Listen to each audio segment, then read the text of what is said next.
नमस्कार, मैं अर्चना Tripathi Shukla Hindi law notes के YouTube चैनल में आपका स्वागत करती हूँ। आज का हमारा विषय है भारतीय संविधान के स्रोत। इससे पहले हमने भारतीय संविधान के बारे में बताया था। अगर आपको भारतीय संविधान के बारे में जानकारी प्राप्त करनी है तो आप हमारा इससे पहले का वीडियो देख सकते हैं। तो अब आगे देखते हैं भारतीय संविधान के स्रोत कौन कौन से हैं। जैसा कि आप सभी को पता होगा कि हमारा संविधान भारतीय संविधान 26 जनवरी 1950 को लागू हुआ था और हमारा संविधान बहुत ही बड़ा है। यह कई देशों से लिया गया है। हमारे संविधान को कई देशों के संविधान से कट कॉपी पेस्ट किया गया है। तो कई देशों के संविधान से हमारे संविधान को लेकर हमारे संविधान को लेके बनाया गया है। हमारा संविधान जो कि बहुत ही बड़ा है और विस्तृत है, लिखित संविधान है, अन्य देशों की तुलना में काफी बड़ा है। तो आइए देखते हैं कि हमारे संविधान में भारतीय संविधान का सबसे ज्यादा अनुच्छेद भारत शासन अधिनियम 1935 से लिया गया था।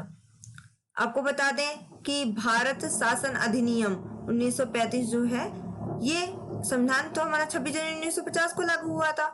जब ब्रिटिश लोग थे, ब्रिटिश शासन काल में ही यह अधिनियम लागू हो गया था, भारत शासन अधिनियम। तो इसके जो अनुच्छेद हैं, जो भारतीय संविधान बनाने के लिए जो अनुच्छेद लिए गए हैं, वे ज्यादातर इसमें से लिए गए हैं। इसमें 395 में से भारतीय संविधान में 395 अनुच्छेद थे, जिसमें से 250 अनुच्छेद इसी में से लिया गया है, यानी कि भारत शासन अधिनियम 1935 से लिया गया है। अब देखते हैं कि संयुक्त राज्य अमेरिका से क्या क्या लिया गया है। तो संयुक्त राज्य अमेरिका से हम संविधान की प्रस्तावना, ये हमारे देश की संविधान की प्रस्तावना जो है वो संयुक्त राज्य अमेरिका के संविधान से ली गई है।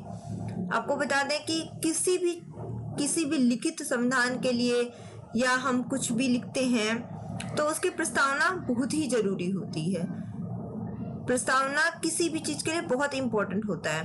अगर प्रस्तावना अच्छा है तो हम आगे के लिए देखते हैं। जैसे कि हम वीडियो बनाते हैं तो आप खुद देखते होंगे कि अगर स्टार्टिंग का पॉइंट अच्छा है तो आप आगे की वीडियो देखते हैं।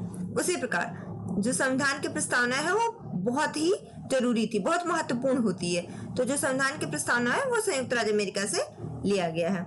इसके अलावा मौलिक अधिकार, जैसा कि आपको पता ही होगा कि पहले 7 मौलिक अधिकार थे, अब 6 मौलिक अधिकार हैं। यह राज्य के द्वारा, यह हमारे संविधान के द्वारा हमारे देश के नागरिकों को प्रदान किया जाता है। यह अधिकार, इन अधिकारों का हनन नहीं हो सकता है। अगर किसी के मौलिक अधिकार का हनन हो रहा है तो वह उसके लिए न्यायालय में जा सकता है। तो आइए देखते हैं कि मौलिक अधिकार कौन कौन से हैं। जैसे कि समता का अधिकार हो गया, स्वतंत्रता का अधिकार हो गया, शोषण के विरुद्ध अधिकार हो गया, धार्मिक स्वतंत्रता का अधिकार हो गया, संस्कृति और शिक्षा का अधिकार हो गया, संवैधानिक अधिकार हो गया। हम सभी एक समान हैं, हम सभी समान रूप से कहीं भी जा सकते हैं, कहीं आ सकते हैं, कहीं अपना घर बना सकते हैं, कहीं रह सकते हैं। ये हमें स्वतंत्रता है। हम लोगों से बात कर सकते हैं, ये स्वतंत्रता है। हम किसी के घर जा सकते हैं, ये स्वतंत्रता है। शोषण के विरुद्ध अधिकार, अगर किसी का शोषण हो रहा है तो वह उसके खिलाफ वाद दायर कर सकता है, वह उसके लिए मना कर सकता है। ये अधिकार हमें प्राप्त है। धार्मिक स्वतंत्रता है, हिंदू मंदिर जा सकता है, मुस्लिम मस्जिद जा सकता है, ईसाई या बौद्ध अपने धार्मिक स्थल पे जा सकते हैं। तो सभी को धार्मिक स्वतंत्रता भी प्रदान की गई। संस्कृति और शिक्षा का भी अधिकार है। हम सभी शिक्षा प्राप्त करने के लिए स्वतंत्र हैं। आप प्राइवेट स्कूल से शिक्षा प्राप्त कर रहे हो, आप सरकारी स्कूल से शिक्षा प्राप्त कर रहे हो, आपको दिल्ली में शिक्षा प्राप्त करना है, आपको दूसरे शहर से शिक्षा प्राप्त करना है, तो इसके लिए आप स्वतंत्र हैं। संस्कृति, आप कभी आयोजन कर सकते हैं। आज आपके घर में पूजा है, कल आपके घर में भागवत है, तो आप धार्मिक संस्कृति से संबंधित कार्य करने के लिए भी स्वतंत्र हैं। संवैधानिक अधिकार, हम सभी को कुछ संवैधानिक अधिकार भी दिए गए हैं। ये सब मौलिक अधिकार के अंतर्गत आता है और ये संयुक्त राज्य अमेरिका से लिया गया है। न्यायपालिका की स्वतंत्रता और निष्पक्षता को भी संयुक्त राज्य अमेरिका के संविधान से लिया गया है। उसके अलावा विधि के समान संरक्षण, विधि हमारे देश के भारतीय संविधान की विधि जो है वो सभी को समान संरक्षण प्रदान करती है, सभी के लिए एक न्याय प्रदान करती है। तो यह भी संयुक्त राज्य अमेरिका से लिया गया है। विधि के लिए कोई भी अलग नहीं है, धर्म जाति भेदभाव ये सब विधि नहीं करती है, विधि साक्ष्य के अनुरूप चलती है। तो विधि के लिए विधि सभी को समान संरक्षण प्रदान करती है। न्यायिक पुनर्लोकन को लिया गया है, न्यायिक पुनर्लोकन को संयुक्त राज्य अमेरिका से लिया गया है। इसके अलावा राष्ट्रपति के ऊपर अगर महाभियोग लग रही है तो उसकी जो प्रक्रिया है वो कैसी होगी, ये संयुक्त राज्य अमेरिका से ली गई है।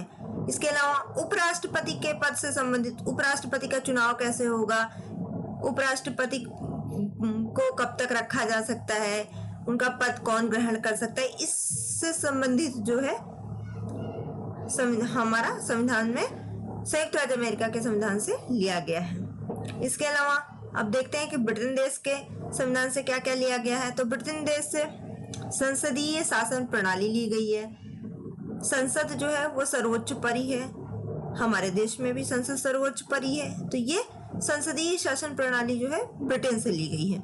इसके अलावा एकल नागरिकता, सभी को एक नागरिकता प्रदान की गई, भारत में रहने वाले सभी लोग भारतीय हैं, यह ब्रिटेन से ली गई है। एकीकृत न्याय प्रणाली, यह भी ब्रिटेन से ली गई है। विधि निर्माण की प्रक्रिया, विधि निर्माण कैसे होगी, यह भी ब्रिटेन से लिया गया है। इसके अलावा हम देखते हैं कि कनाडा से संघीय ढांचा लिया गया है कि भारतीय संविधान किस प्रकार बनेगा, कैसे तैयार होगा, भारतीय संविधान में कितने अनुच्छेद होंगे और भारतीय संविधान में क्या क्या होगा, ये सभी संघीय ढांचा जो है वो कनाडा देश के द्वारा तैयार किया गया है। कनाडा देश के संविधान को लेकर के देख करके हम लोगों ने अपने संविधान में डाला है। इसके अलावा यूनियन नाम, जैसा कि हमारे संविधान में, भारतीय संविधान में हम यूनियन शब्द का प्रयोग करते हैं, तो यह यूनियन शब्द कहाँ से आया है, तो यह यूनियन शब्द जो है कनाडा से आया हुआ है। इसके अलावा केंद्र को अवशिष्ट शक्ति प्रदान करना, जैसा कि हम सभी को पता है कि हमारे यहाँ केंद्र सरकार, केंद्र को काफी शक्ति प्रदान है, तो यह केंद्र को अवशिष्ट शक्ति जो है वो कनाडा से मिली हुई है। कनाडा देश से हमने अपने संविधान में लागू किया है। आइए देखते हैं कि आयरलैंड देश से हमने क्या क्या लिया है, अपने संविधान में क्या लिया है। तो आयरलैंड देश के संविधान से हमने नीति निर्देशक तत्व को लिया है। नीति निर्देशक तत्व यह पहले हमारे संविधान में नहीं था, ये 49वें संविधान संशोधन के द्वारा जो है लागू किया गया है। तो आपको बता दें कि नीति निर्देशक तत्व जो है यह अनुच्छेद, हमारे संविधान के अनुच्छेद 36 से लेकर के 51 में वर्णित है। इसके द्वारा राज्य सामाजिक आर्थिक विकास की नीति तैयार करता है। यह बताता है कि हमारे समाज के लोग, हमारे देश के नागरिक, इनका विकास कैसे होगा। यह अपनी आर्थिक नीति जो है कैसे करेंगे, आर्थिक नीति तैयार करता है नीति निर्देशक तत्व। नीति निर्देशक तत्व किसी भी देश के विकास के लिए बहुत ही सहायक है। यह सर्वप्रथम आयरलैंड के संविधान में लागू हुआ था, उसके बाद हमारे देश के संविधान में लागू हुआ। अब देखते हैं कि और क्या आयरलैंड से लिया गया है। तो राष्ट्रपति के निर्वाचन मंडल की प्रक्रिया, राष्ट्रपति का निर्वाचन कैसे होगा, इसके विषय में जो है सबसे पहले आयरलैंड देश के संविधान में वर्णित था, हमने आयरलैंड देश के संविधान से लिया है राष्ट्रपति के निर्वाचन मंडल की प्रक्रिया को।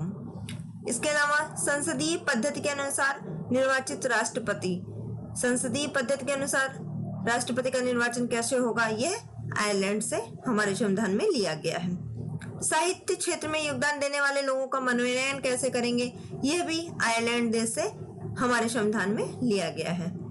दक्षिण अफ्रीका देश से हमारे संविधान में क्या क्या लिया है हम देखते हैं। तो दक्षिण अफ्रीका से संविधान संशोधन की प्रक्रिया को लिया गया है।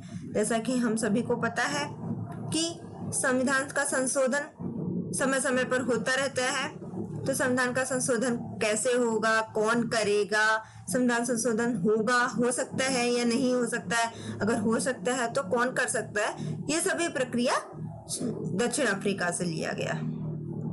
इसके बाद हम देखते हैं कि ऑस्ट्रेलिया से हम लोग समवर्ती सूची को लिया है और जापान से विधि द्वारा स्थापित प्रक्रिया को लिया हुआ है। फ्रांस से गणतंत्रात्मक शासन व्यवस्था को लिया गया है। जर्मनी से हमने आपातकालीन शक्तियां ली हैं और सेवियर संघ से मूल कर्तव्य को लिया गया है। मूल कर्तव्य क्या है? जब हमें भाई मौलिक अधिकार मिला है तो हमारे देश के प्रति कुछ कर्तव्य भी तो होगा। अगर देश ने, संविधान ने आपको कुछ अधिकार दिए हैं तो आपका भी तो कर्तव्य बनता है कि आप देश के लिए, आप हमारे भारतीय संविधान के लिए कुछ करें।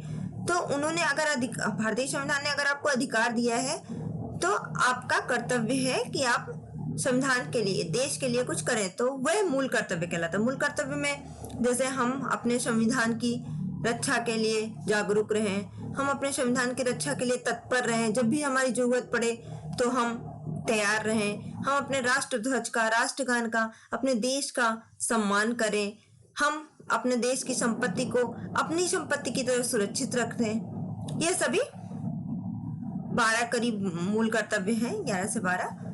ये मूल कर्तव्य सोवियत संघ से लिया गया है।